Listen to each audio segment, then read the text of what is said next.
પછી એને મેં કીધું સારું, મેં કીધું પરણેલો ના હોય તો આપણે તારા મેરેજ કરાવી દઈશું, જયેશને તું આપણા ઘરે બોલાવજે. ભાઈ જયેશ અમારા ઘરે અમને મળવા આવ્યા એટલે એમ કીધું કે મારા મેરેજ થયા નથી, કહે છે હું તમારી દીકરી જોડે લગ્ન કરવાનું છું, કહે છે. મને એને મમ્મી કીધું અને મારા હસબન્ડના પપ્પાએ કીધું.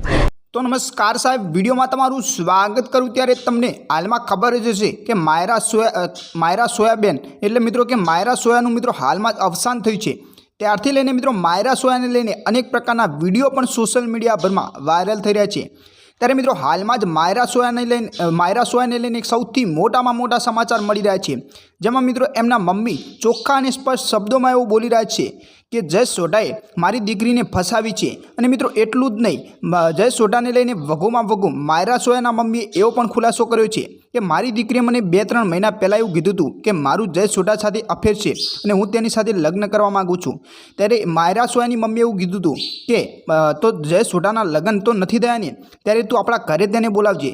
ત્યારે માયરા સોયાની મમ્મીનું એવું કહેવું છે કે જયેશ સોઢાને અમે અમારા ઘરે પણ બોલાવ્યા હતા અને તેઓએ અમને એવું કીધું હતું કે મારા લગ્ન નથી થયા. પરંતુ મિત્રો હાલમાં જ કંઈક એવો ખુલાસો થઈ રહ્યો છે કે જયેશ સોઢાના લગ્ન થઈ ગયેલા છે અને તેમને 2 છોકરા પણ છે નાના.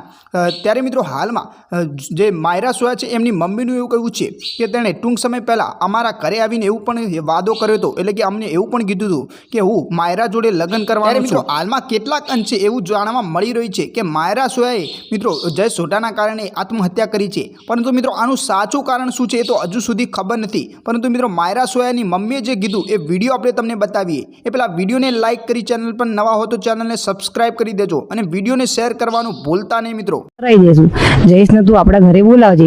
ભાઈ જયેશ અમારા ઘરે અમને મળવા આવ્યા એટલે એમ કીધું કે મારા મેરેજ થયા નથી, કહે છે હું તમારી દીકરી જોડે લગ્ન કરવાનું છું, કહે છે. મને એને મમ્મી કીધું અને મારા હસબન્ડના પપ્પાએ કીધું. તો મેં કીધું સારું.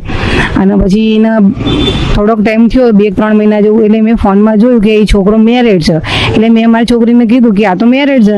એટલે કે મમ્મી મને બી અત્યારે જ ખબર પડી કે મમ્મી મેરેડ છે.